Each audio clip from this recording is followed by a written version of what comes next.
What's going on, everybody? Thank you all, truly from the bottom of my heart, so much for tuning into episode 1 of the Max Manus podcast. Awesome episode coming your way shortly with fast rising Yankees prospect Eric Reyzelman. Awesome dude, was super generous with his time, really good insight. Before we get into that, I just wanted to take a second to give a little bit of a brief intro to what this podcast is going to be about. First off, like I said, thank you again for everyone who's listening to episode 1, who's following along on socials. Subscribe to the YouTube, follow the Twitter, Instagram, Max Manus Pod everywhere. It helps out a ton. It was a really cool moment for me, frankly, when I soft launched and kind of hard launched this podcast, just seeing tweeting out, hey, everyone follow Max Manus Pod. I did it for the first time on a Thursday night at 11 p.m., 11:30 p.m. And within 30 minutes, there were already a few dozen people following it. And now we're up to 300 followers on the Twitter, over 100 on the Instagram, without even having put out a podcast yet. So that's it's a very cool moment for me to take a step back and be like, wow, there's people that are invested in this and they're invested in me. So to every single one of those people, I do not take you for granted. Truly, I really appreciate you. Thank you for helping me fulfill something that's been a dream of mine for a long time.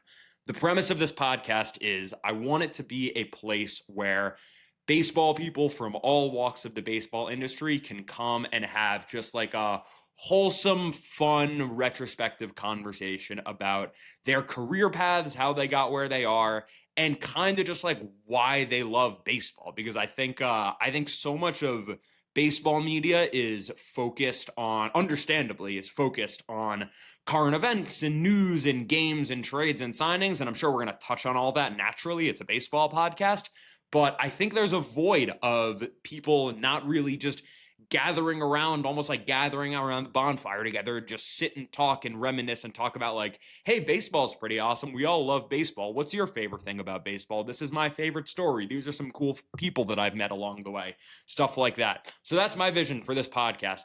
In an ideal world, when I have billions of dollars of a budget, however many years down the road, I would love to have a podcast where it's you have the star pitcher on one night and the very next night you have a guy from the grounds crew, and both of them are just talking about why they were naturally drawn to baseball, why this is something they love to do, what baseball has given to them, how their relationship with baseball has kind of transformed as they've grown over the years. And my hope is that people will walk away with a newfound appreciation for certain elements of baseball that maybe they didn't even realize, oh yeah, that is something that baseball's really given me, but I've never really taken a step back to think about it. So that's the vision. We're going to see where it goes. We have some awesome guests lined up. I would not be throwing that out there if it wasn't true. I don't like getting people's hopes up and then disappointing them. But really, we have some truly incredible guests lined up, and I'm so excited for all of you guys to come on the journey with me. To every single one of you, especially the fact that you're listening to episode 1 is just it's hard for me to put into words how much that means to me. If you're riding or dying with me to the extent that episode 1, you're I don't care who's on, I don't care what it is, Max Manus put something out, I want to listen to it. It's hard for me to put into words how cool that is and how much that means to me. So thank you to every single one of you. It's only going to get bigger and better from here. I appreciate you guys a ton. And with that said, let's get into the interview. What is up, everybody? Welcome to episode number 1 of the Max Manus podcast. This is going to be a show where we talk to a whole bunch of different people across baseball, players, media, you name it, everything baseball. If you work in baseball, we want you on the show. Talking to different people about their different experiences, what they like about baseball, their journey, and no better place to start than the man who is the talk of Yankees Twitter these days. Everyone's saying, oh, this dude, he was hurt for a little while, started figuring out some things pitching-wise, put up gross numbers last year, and now this dude might be making a case for the Yankees bullpen this year. Eric Reyzelman, what's up, dude? What's going on, Max? I appreciate you having me, man. Yeah, absolutely. So I want to start. Let's start with the obvious, spring training. This is your first official big league camp, being there with all the guys, especially this year. There's all these Yankees legends around camp that it feels like you turn left to right at any given second. It's oh, there's CeCe, there's Roger Clemens, there's Willie Randolph. So how's it been? It's fun, man. It's a really cool opportunity. I mean, can't really put words to it. We're going on week 3 now, and you're supposed to kind of get used to it, but I don't really get used to turning the corner and seeing CC or Clemens or we had Alfonso Soriano in there the last couple days. I mean, it's crazy. Bernie's been in there. Um, it's really really cool. For me just being a big baseball buff too, and growing up around the game and loving the game and being able to kind of see these guys that I grew up watching, learning about. It's really really cool, and they're all fantastic. They give great insight, and we're lucky to have them around. Mhm. What are you like talking to these guys about when you get them one on one? Is it like, hey, pitching advice? Is it questions about their career? Do you just like fanboy out? Like, what are these conversations like? I've tried not to. I definitely, might have got into it a little bit, on accident. I'll catch myself once in a while. But I mean, I was talking to, pitching wise, whole different story. Talk about kind of how guys face hitters, what worked for them, what didn't work for them, kind of just advice they have for us younger guys. But I would say I had a conversation with Bernie Williams yesterday. Was sitting and eating breakfast with him, and just kind of talking about what he really didn't like seeing as a hitter, and the guys he didn't like facing, and what he was looking for, and kind of his approach. And if you have a guy like that, as good as he was for a long, long time, telling you, what pitches to throw, what pitches not to throw, what counts to throw them in. You can't take it for granted. It's a really, really cool opportunity. Very, very lucky to be in the position to even listen to those kinds of conversations. That's interesting that you, as a pitcher, would specifically want to talk to a hitter to kind of get their mindset. Because, Oh, like, for sure. I'm sure there's pitchers that have valuable insight, but as a pitcher, you're like the mind games of it is you're always trying to think about like what's in that guy's head. So there's got to be something about talking to him and hearing what he's got going on that makes you suddenly like it makes you rethink everything. I'm sure. Yeah, 100%, 100%. Can we talk about what happened day one of camp? Everything's exciting. Eric Reyzelman, finally, big league camp. And then I'm thinking to myself, oh man, maybe we'll get some articles about this guy. I'll start seeing some tweets. And then I see a tweet from Brian Hoke, and the very first two words are Eric Reyzelman. And I'm getting really excited. Oh boy, what do we got? And then I read the rest of the tweet. It's Eric Reyzelman had an allergic reaction last night. He's in the hospital. They think he's all good, but it was a scary situation. So, like, dude, like, are you good? I'm good. I'm good. It was definitely a scary situation. Just happened where I had an allergic reaction. It was to peanuts, and it happens once in a while for me. It just I'd never gone into anaphylactic shock before, so that was something that I didn't know my allergy could get up to. And so I guess as you grow older, sometimes your allergies get better, sometimes they get worse, from what the doctor was telling me. So it's it was really a blessing in disguise in a way. Kind of thinking about it now, where I know that I have to have those EpiPens on me, and never had them before. I know the protocol. I know what I have to do. Anytime I have it, I know I have to call 911. Like it was a learning thing for me, where I'm really lucky that it was able to happen in that space with our trainers there who know what to do, who were equipped to deal with it. St. Joe's Hospital, a few minutes away. Again, I just count myself very, very lucky to just be out of that situation okay. And we have surrounded by the best medical team that I could have been surrounded by. So very, very lucky, grateful to them that everything was able to turn out all right. But definitely a rocky day one, and we climbed out of it. Yeah, yeah. I mean, I can't even imagine. You must be so pumped. It's like, wow, big league camp. I finally made it. What could go wrong? What did you in? What was the food? I don't even remember. It was something during breakfast. It was something I ate. I don't remember exactly what it was. But something I did. It ended up having peanuts in it. So Okay, well, whatever. We moved on. We're here now. yeah. Let's get a little bit into your journey from Cali, drafted into the Yankee system, fifth rounder. Do I have that right? Yes. Fifth rounder. Okay, nice. Had some injury struggles, which is interesting because it's like more common than not in baseball these days among pitchers. Unfortunately, it's got to be the kind of thing that I'm sure you had moments where you asked yourself, like, hey, is this something that I really do want to like commit to in the long run? Because rehab and just like it's the whole thing's a grind. So I guess talk to me about kind of your whole journey and how it shaped your mindset towards everything you're doing now. Yeah, I mean, it changed everything for me. I think being taken away from the game for that long, it made me rethink how I look at baseball, how I look at my career, where I want to be, what I want to do. It was a really, really frustrating couple of years. because, the first kind of thing that came up was it was my back and it was my joints and my lower left back that just were nagging and nagging and nagging and weren't doing well with the forces of pitching. Just overdid it a little bit, and it was really, really hard to come back from.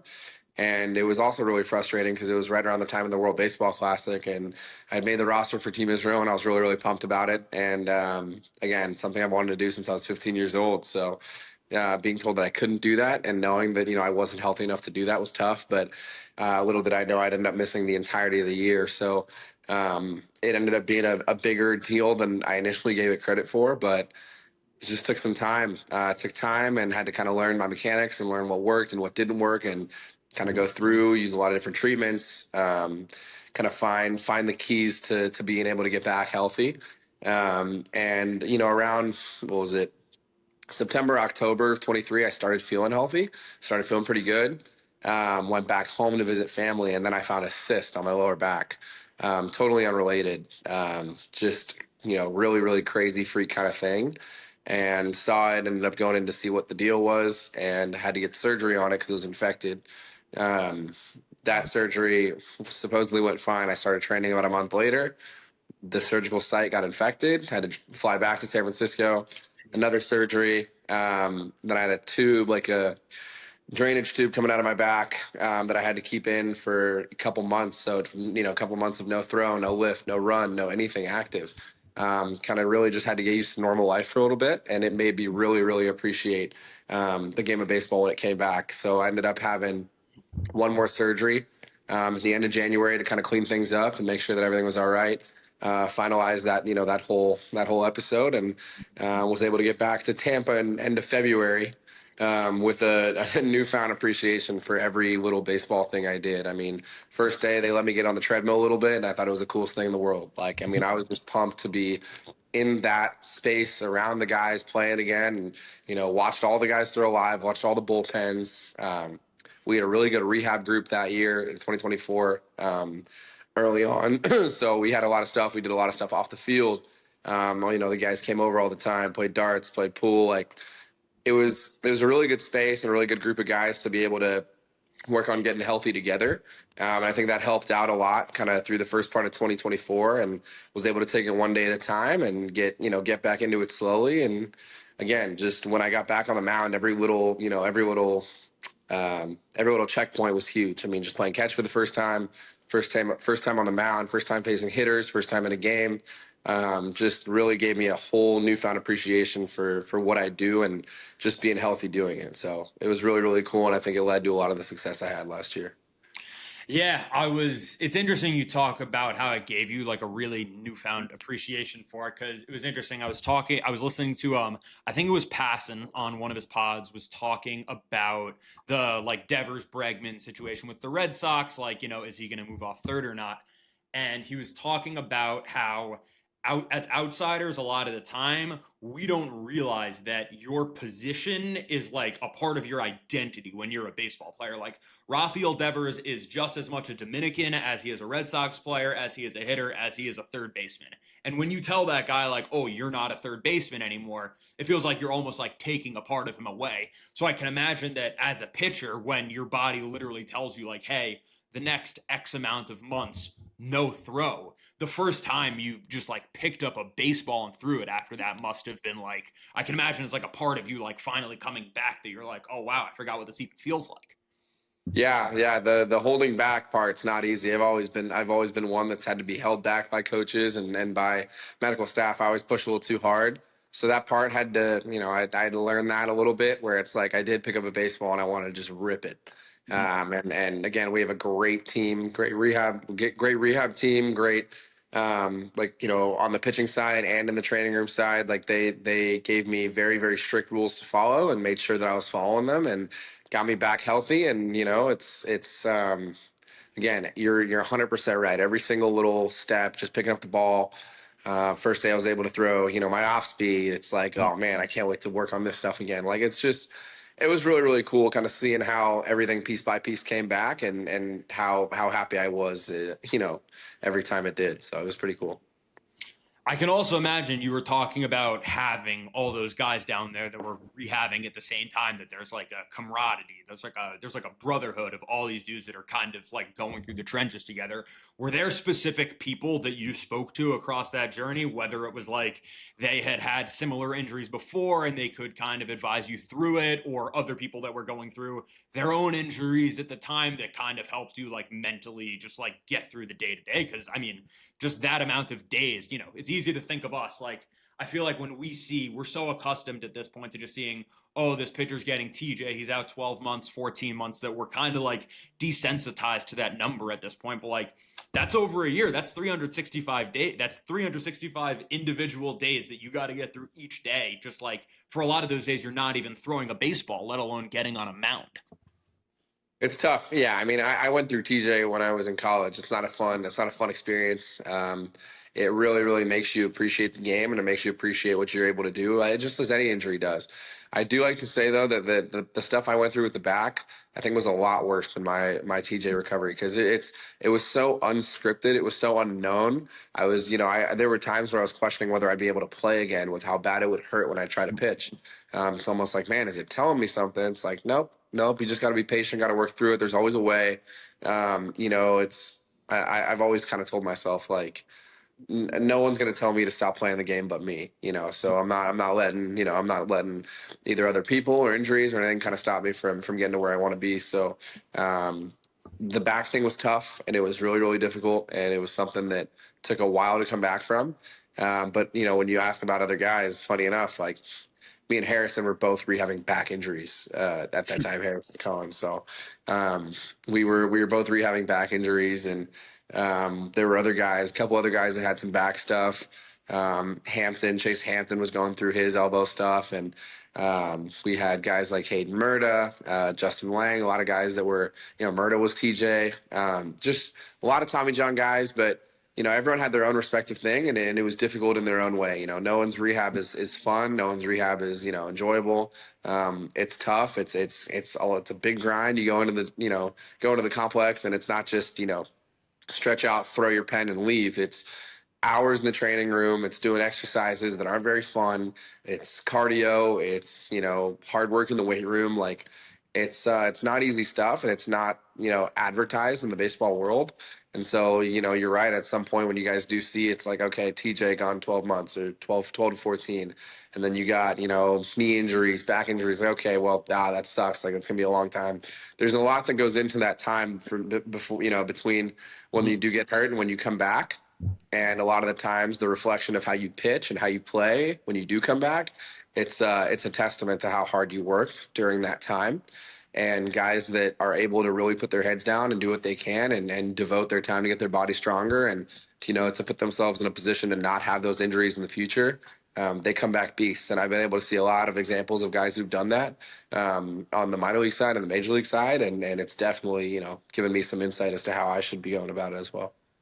Yeah, you had a line in there where you said, like, no one was ever going to tell me I was done playing baseball except myself. That it's interesting. You talk to, there's a lot of industries in the world that, where people do jobs that maybe they don't necessarily love, but it's like, all right, I'm good at this. I know how to do this. I got to, put food on the table for my family. Like, I don't really have a choice. At the end of the day, like you do have a choice as a baseball player. There are people that suffer injuries, and at a certain point, they just say, like, listen, this is not something I'm willing to put in the extra year of rehab to come back from. Like, I'm kind of comfortable walking away. And it's the kind of thing that you gotta have, like, a really inherent deep appreciation of baseball. Like, baseball is a part of your life, I'm sure, going back to when you were like however many years old as a kid. So like I said, a big part of the show is kind of wanting to talk to people about just the very basics of why they love baseball and why they were initially drawn to it. Because I feel like if you ask 5, 10 different people their take on why do you love baseball, you would get maybe different answers from every single person. So give me your experience. Like, what sucked you into baseball? What made you feel from a young age like, all right, this is something that I could see myself doing for a long time? I think it all stems from being a competitive person, like just a total competitor. Like I'm competitive in everything that I do. I want to be the best at everything I do. And coincidentally, the thing I'm the best at is throwing a baseball 60 feet, So It's one of those things where I learned that at a pretty young age, that I was never athletic enough to run down the course of the length of a soccer field or back and forth on a basketball court. I was not allowed to play football because my brother had suffered injuries in football that, my parents didn't want, to put the rest of the kids through. It was tough, kind of seeing that. And so me and my little brother weren't allowed. But baseball was one of those things where, like, as a kid with pretty bad asthma, pitching and then hitting and running, jogging around the bases was something I could tolerate. And it turned into something not just that I tolerated, but something I loved. I mean, I would push baseball, the baseball agenda to my family more than anything. I was a huge Giants fan. I was very, very spoiled growing up with, being a huge Giants fan with 2010, 12, and 14, and seeing Posey and Lincecum and Bumgarner and that unbelievable team that they had, and was able to go to a ton of games and watch all my favorite guys pitch, all my favorite guys hit, and just, be around that winning culture, and to have that as your favorite team in that time is pretty special. And again, all my buddies, we were all baseball players. It was all about baseball. It was all about Little League All Stars. When we moved on, it was all about travel ball and, what high school you're going to go to and, how far you're going to play. It was always baseball for me. But when I started to figure out that I was pretty good at pitching and pretty good at throwing the ball, I just kind of got obsessed with it. I got obsessed with getting guys out, striking guys out, and just knowing that that was the thing that I put my head down and tried to become the best at. So for me, it's like, getting it taken away even for a little bit at a time is it's a big part of me. And it's not the entirety of me. It's not my personality. It's what I enjoy doing the most. I think I found that kind of through the rehab process and through just being in pro ball, something that's super, super important is having an off the field life, not just being, baseball 24/7. And that's something that I had to learn. It was hard for me because I was kind of a maniac with it. It was everything I did. It was what I based every day around, and kind of had to learn that there at times are more important things than baseball. And I think that in itself had helped me kind of get more comfortable and better at the game in the first place, deal with failure, deal with success, kind of all of it. So, yeah, I think my love for baseball just stems from wanting to compete and wanting to be the absolute best. And again, for me, my ultimate goal is to be the best at what I do. So, the stage that demands of is winning a World Series and being a part of that World Series team and having a real role in helping my team do that. So that's my goal, and I don't plan on really stopping until I achieve it. Yeah, it's interesting. You talked about how part of how you ended up playing baseball was it was kind of like, well, basketball wasn't an option for this reason, football wasn't an option for that reason. And I think a lot of people have that there's a lot of people that you look at them on a baseball field and you say, like, oh, that guy would never make it in another sport. Like you talked about growing up a Giants fan. There's not a whole lot of other sports that Tim Lincecum probably could be playing at the professional level, or that like Pablo Sandoval could be playing at the professional level. I think there's something about baseball kind of being like an island of misfits almost, in a way that it's like baseball kind of I agree. guys that couldn't really make it elsewhere, but that's kind of what gives it the charm. Yeah, I agree. And I wasn't a golfer either, so that wasn't going to happen. You talked about um kind of your experience growing up going to Giants games and that being like a huge part of your identity, and you're this super competitive guy and all that. Do you think that, like, when you have to turn the switch of, okay, I was a fan and now I'm a player, I think that's something that a lot of outsiders, like, if you ask like any 10-year-old kid in New York who plays baseball, what's your dream? It's like, oh, I want to grow up and play for the Yankees. I feel like for a lot of outsiders, it's almost kind of insane that as a player, it's like you could be a huge Giants fan. Guess what? You're drafted by the Yankees. Flip the switch. You're a Yankees fan now. What was the point where that kind of set in your head? Like, oh, like I'm taking this seriously as a career, and that means there are certain things that I have to sacrifice, and like fandom kind of has to take a back seat. It was the second I got drafted. I dropped it all very quickly. I mean, it's like I can reminisce on my time as a Giants fan and on my time, growing up and rooting for those guys. And they're still going to be my favorite players. It's not like I'm going to switch my favorite players, to Jeter and Mariano, which again, I respect. I respect them like no one else. I mean, Mariano is the greatest closer ever and one of the best pitchers ever, but he'll never be my personal favorite player that I had growing up. So, those things can never get taken away. I'm always going to say the same answer that Tim Lincecum was my favorite pitcher and Buster Posey was my favorite, position player. And those things, stay, but the the fandom is, it's gone. I don't secretly root for the Giants anymore, even though one of my buddies, Kyle Harrison, is he's one of the starters on that staff. We played in high school together, so again, I'll root for him. But there's no love lost. If I ever come across those guys in season or in the postseason, like Yankees through and through for me. So it's I absolutely love this organization. I love the people, the history, just everything that they stand for, and how professional it's run. And I mean, it's a business at the end of the day, and we know it is. But the staff, the coaches, they really have a care for the players that they work with, and it's been really really cool to see and be a part of. And again, I wouldn't trade it for the world. I want to be here and I want to stay here. So. Yeah, I'm glad you said that because it's a big like hot button issue among baseball fans, among Yankees fans right now. Is that in recent years there's kind of been this like, ooh, like do Yankees fans overestimate how much players enjoy being Yankees? Like how much better really is, or I wouldn't even say better, just how different is it than playing for someone else? Like you've never played in another org, but you have buddies like you said, Kyle Harrison. I'm sure you have guys that are in organizations across the league. When you hear about like the way that things go in other organizations. I'm not asking you to like throw anyone under the bus, but are there certain things about the Yankees that you've kind of realized like, oh, like I might take for granted the fact that they do X so well because to me that's always been how they've done it, but that might not be the case around the league. 100%. I think that pitch data and analytics is something that we do really really well in. I mean, we really know what we're doing when it comes to pitch design and helping guys kind of find the right arsenal for them. And it's not a cookie cutter thing. It's not like they just teach this one thing to everybody. Um, everybody's got different things about them. Everybody's drafted for a reason. And one of the really cool parts of being here the last few years is seeing everyone that they bring in and seeing how unique every guy is. Everyone's got one thing that they can do really, really well. And it's never the same. You got guys that can throw a 23-inch vertical fastball. Like that's crazy in itself. And so they have to teach those guys to have other weapons, and maybe it's to throw strikes or maybe it's to throw a little harder, but it's like how good they are at making everybody's game better in different ways is really, really cool.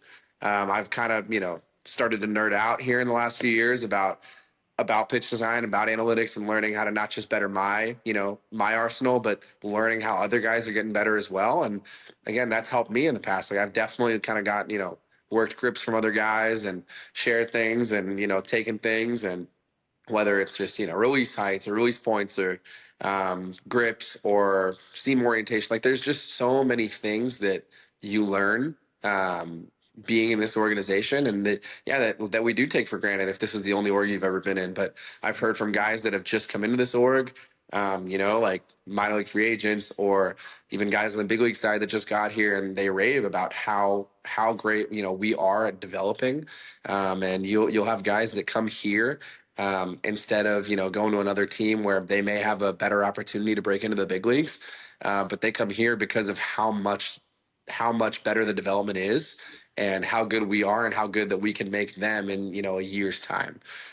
So I think that's a really, really special thing to, have as an organization, is knowing that we are really, really good at making not just, getting guys to the big leagues, but making really, really good big leaguers. So, yeah.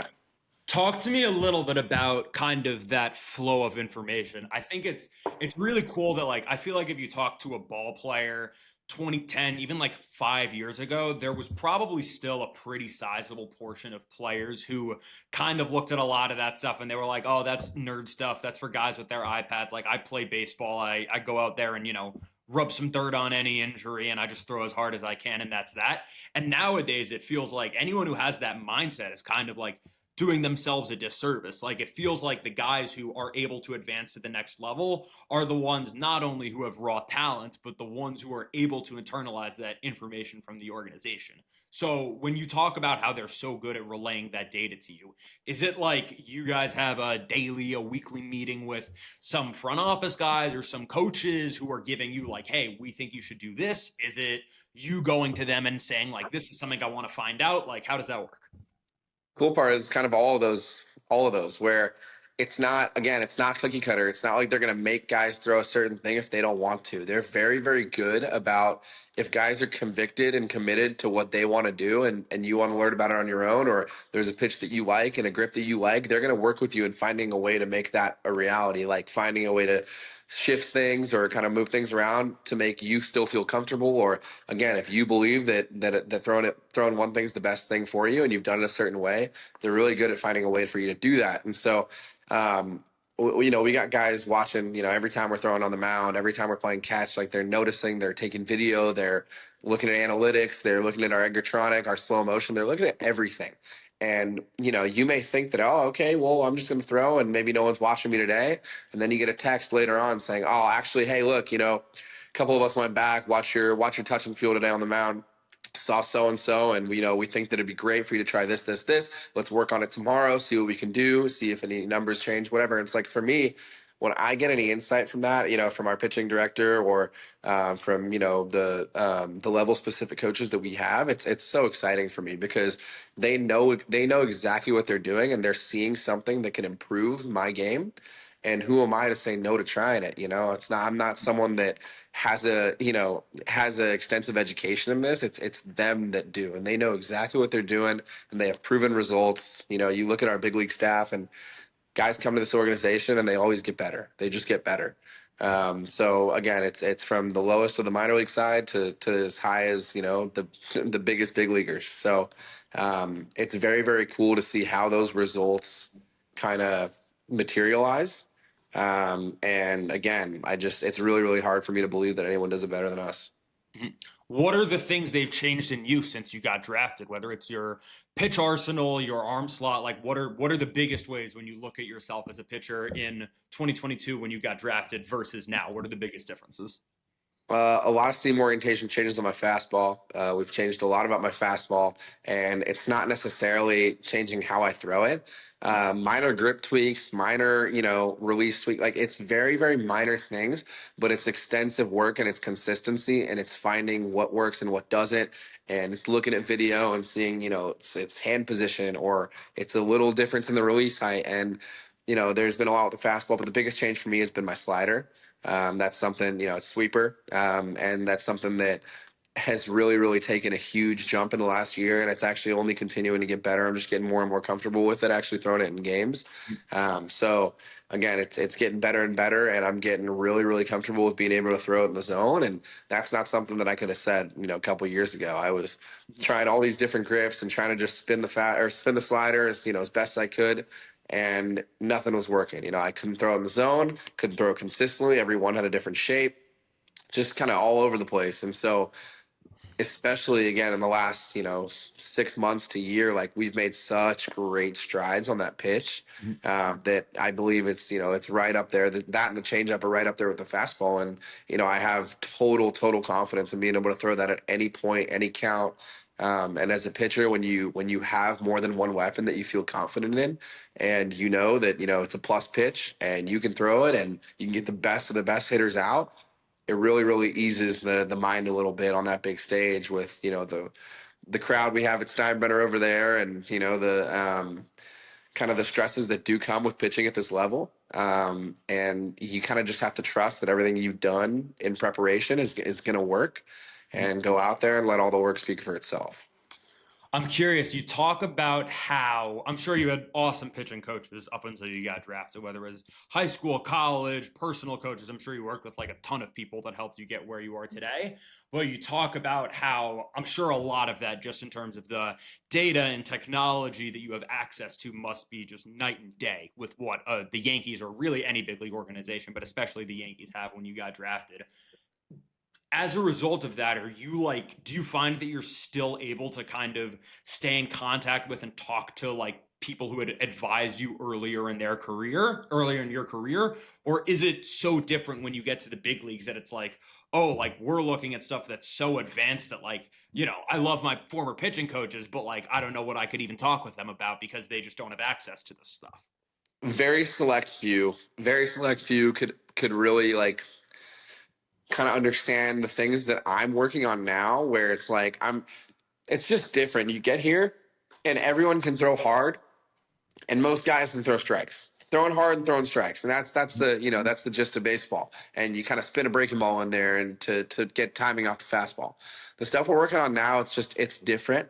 And I think coaches I had in college, yeah, I mean everyone's into TrackMan data now. Everyone kind of understands it. I think that again, the tweaks that I'm making are not necessarily big. They're not like, oh, I'm throwing this new pitch. I'm trying to get this whole new movement on it. It's very small things.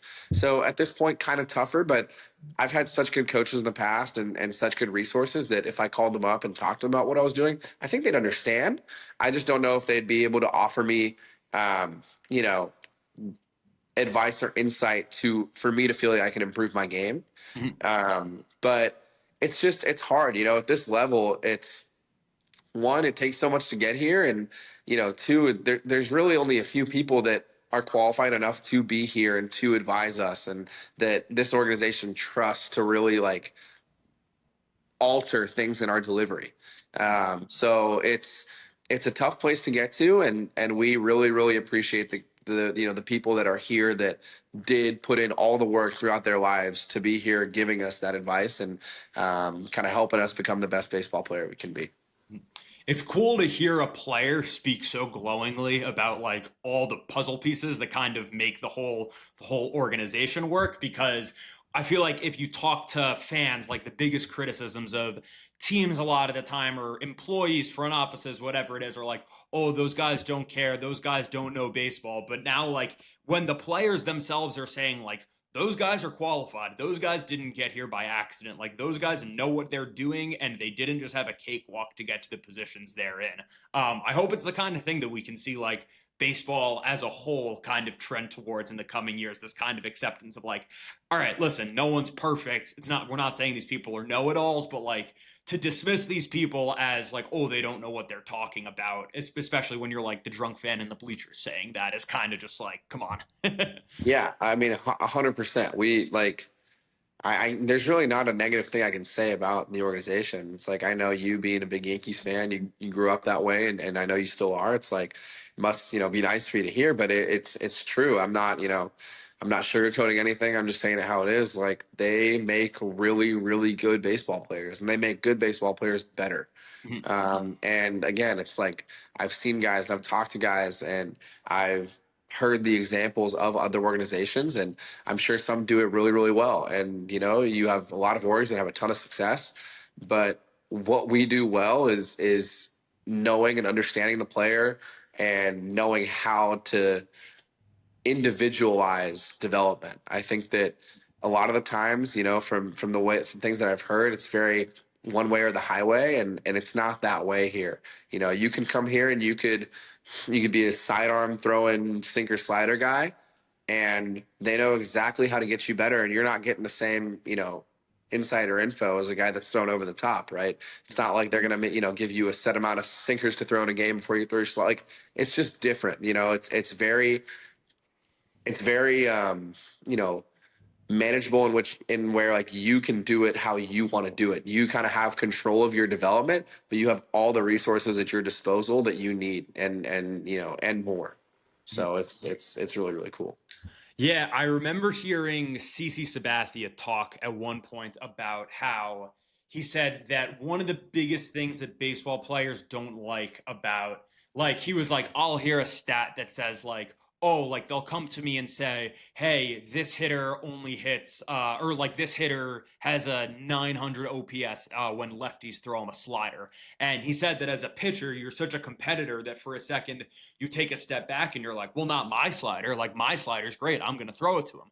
And not only that, but I remember him saying, like, I remember he compared himself to Zach Britton, that he was like, you can't just lump all lefty sliders together. Like, my lefty slider looks way different than Zach Britton's look looks way different than whichever pitcher you want to use. So it's cool to hear you talk about how like they really have it down to a science of being able to individualize it to a person, which is crazy given the amount of like they don't it's not just that they have data on all the players in their system. They probably have data on like everyone playing any level of professional baseball, like anywhere in America, the world. Like the amount of data they have must just be insane. That the fact that they can filter it and personalize it to you, that your scouting report is different than Harrison's, is different than the other guys, like that doesn't happen by accident.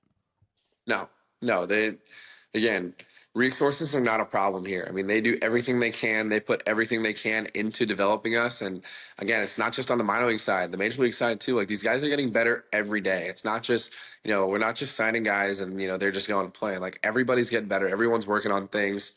It's a constant work in progress. And again, I've just seen so many guys improve their arsenal, and I'm kind of talking from a pitcher's perspective. I'm not on the hitting side, but I know even the hitters. I mean, you guys like they're always adapting. They're always, working on things and they're always trying to get better. There's really no sense of complacency in this organization at all. Mm-hmm. I gotta ask, what's your favorite like baseball memory? Whether it's before you were even drafted or in the Yankees organization, like those are the stories that I feel like people want to hear. So what do you got? Whew. Favorite baseball memory. Shoot, I guess I'd have a couple. I guess one would be at Mississippi State when I was at LSU. That was a big one for me. It was the eighth inning. It was my first really, really big situation. Bases loaded. I came in. It was first and second, no outs, and we were down one in the game. And it was a Friday night game, Mississippi State, and it was like opening weekend or maybe weekend two of SEC play. I think it was opening weekend. And I mean, just a big, big stage. And I got in there and ended up. I think I walked the first guy, loaded the bases. Or no, I struck out the first guy, walked the second guy, got a ground ball. We got the out at home. And then I got to a 3-2 count with the last guy, struck him out, went absolutely nuts. I mean, I remember just totally blacking out in that situation. Screaming, running back to the dugout, doing all this crazy stuff. And we ended up winning the game. We came back, won the game in the ninth inning, and I ended up, Coach Johnson at LSU gave a magic moment of the game. So I ended up getting the magic moment for holding everything there. So that was a really, really big one for me, kind of a turning point in my career where I remember like, man, like I can't handle those situations. There's, upwards of 12,000 fans. Like it's a big stage and they're all screaming and, was able to get it done when I needed to. So that was really, really cool. I guess another one would be Double A last year. It was playoff win one. It was against Hartford. So closing that game where it was just a one-run game. It was 3-2, tight the whole way through. Felt like it could be anybody's game. We took the lead going into the bottom of the ninth, and I went out there, and I remember I walked the first guy on 4. Like, just was kind of all over the place, stepped off, and just thought for a second, kind of centered myself, and went attacked, and struck out the next 3 guys. So it was really cool. It was fun. That was a good one again. Like just being in Double A, finishing the season on a playoff team, and having the team that we did, and the bullpen that we did. It just feels like you're so close to the big leagues. I mean, so many guys in our pen with big league service time, and we had guys that I was with that ended up going to debut that year. It really makes you feel like you're that close, and competing that way on that team, and finishing the season the way we did was really, really cool. Do you know Skenes through LSU stuff? I can't believe I didn't put that together until now. Did you guys overlap there? We didn't. He transferred in right when I got drafted. So again, I've heard things from him. One of my good buddies from school is Garrett Edwards, and they're roommates actually now, and they're really good buddies. And heard things about him from him and from other guys, and I've heard nothing but unbelievable things. Like he is just an absolute robot that works harder than everybody else, and will not, will not lose. The dude's unbelievable, like crazy competitor from what I hear, and the stuff and the results echo that. So again, I love his story. I love the fact that he came from Air Force and just a dominant competitor. One of the most fun guys to watch in the big leagues for me. Who are the dudes that you have played with that you look at them and you realize like, oh, these guys have like an extra competitive edge that really separates them from the rest? I would say like one of the most impressive players that I've played with is Dylan Cruz. I think he's one of those guys that, I mean, the way that he went about his work, like just great leader, but he led by example. Puts his head down, works. Nicest guy, doesn't have a mean bone in his body. And then the second that he gets into the box, it's 110 off the bat, and he won't even say a second word about it. He'll go 4 for 4, couple doubles and a bomb, and it's just a normal day for him. And he's one of those guys that I knew would be a really, really good big leaguer for a long time. So seeing him break into it last year was really, really cool. Super happy for that guy, and I think he's the best. That's awesome. You've given me a lot of your time. I don't want to take too much, but there's one question that I know every single Yankees fan listening wants to hear. You've got a little bit of scruff going on. So I want to know, did they have like a big clubhouse meeting where they told everybody like, hey guys, this is a rule change? Was it like an email that got sent out? Did you guys find out when we did? Like, how'd that go down? We had a meeting. We found out about 5-10 minutes before. Now, a little bit before the press release went out. So we found out, and Cash and Hal talked to us about it, and it's just it's a big change. And again, I think a lot of guys were, there's kind of mixed emotions. A lot of guys felt that there was tradition left in it, and that it was done a certain way, and some guys felt that it was about time to make the change. Ultimately they decided to make the change. For me, giving it a little chance, we'll see how it goes. Might not be for too long, but definitely got a little bit going on. All right. Well, listen, I'm hoping that we see it in the Bronx sooner rather than later. Eric Reyzelman, you're the absolute man. Thank you for joining us. You have anything else you want to leave Yankees fans with? No, not too much. I appreciate you having me. Thanks, Max. Absolutely. All right. Thanks, everyone, for listening. Appreciate you guys. More coming soon.